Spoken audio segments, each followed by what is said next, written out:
है महाराष्ट्र में बड़ी मान्यता है अष्टविनायक की। पर कभी आपने सोचा कि विनायक 8 ही क्यों है, 7 या 9 क्यों नहीं है, 6 या 10 क्यों नहीं है?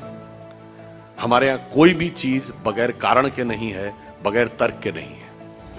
अच्छा, कभी आपने सोचा कि भगवान गणेश का शरीर मनुष्य का है और सर हाथी का क्यों है, और उनका सर काटा क्यों गया? सर हाथी का क्यों है, सवारी चूहे की क्यों है? दोनों में बहुत विरोधाभास नजर आता है ना। और उसके बाद यदि हाथी का सर है तो उनको एक दंत क्यों कहा गया? हाथी के तो 2 दांत होते हैं, तो फिर एक ही दांत क्यों है? अगर एक ही दांत रहना था तो एक ही दांत होना चाहिए था उनकी मूर्ति में, वो दूसरा दांत टूटा हुआ क्यों है? और बल्कि जो आप वास्तविक मूर्ति देखते हैं उसमें टूटा हुआ दांत एक हाथ में पकड़ रखा उन्होंने। कभी आपने विचार किया कि ये क्यों है? इसमें से कुछ भी कहानी नहीं है, कुछ भी कल्पना नहीं है। और गणेश जी किसके देवता हैं? रिद्धि और सिद्धि के देवता हैं, यानी संपूर्ण सिद्धियां गणपति की आराधना से मिलती हैं। और गणेश जी पुत्र किसके हैं?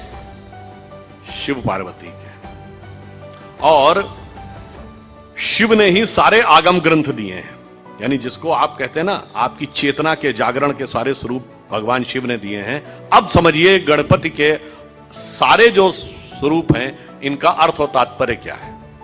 देखिए, भगवान गणेश का वह स्वरूप हमारे अंदर की जो वास्तविक चैतन्य ऊर्जा होती है, उसके उत्थान की वह प्रक्रिया को प्रतीक रूप में दिखा रहा है। सबसे पहले सर कटना किस लिए जरूरी है? वह आप अंदर की यात्रा करके अपनी कुंडलनी शक्ति को तब जागृत कर सकते हैं जब पहले आप अपने अहंकार को नष्ट करने में सफल होते हैं। तो आपका सर कटने का स्वरूप प्रतीक ये है। दूसरा, हाथी का ही सर क्यों है? क्योंकि हाथी की जो सूंड है, और आपने देखा होगा हमेशा गणपति की सूंड इस दिशा में यूं है, कभी ऐसे नहीं है। क्यों?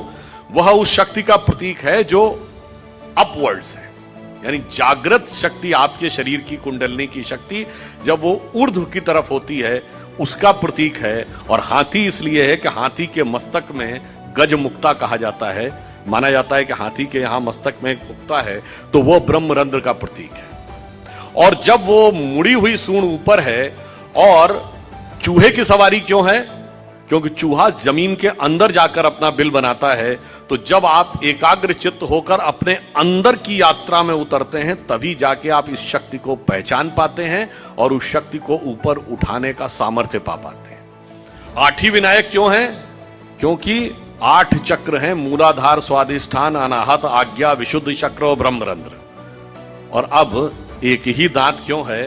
क्योंकि जब आप आज्ञा चक्र से ऊपर जाते हैं, तब द्वैत के साथ वह यात्रा नहीं हो सकती, यानी संसार और ब्रह्म 2 में से एक को ही चूज करना पड़ता है।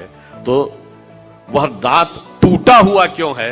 तो संसार के साथ उस संबंध का विच्छेद करना पड़ता है, उसे तोड़ना पड़ता है। इसीलिए टूटा हुआ दांत हाथ में रखे हुए हैं। फिर आगे की यात्रा जाकर जब ब्रह्मरंध्र तक मिलती है, तो समस्त रिद्धियां और सिद्धियां आपको प्राप्त होती हैं। यह उसका प्रतीक है।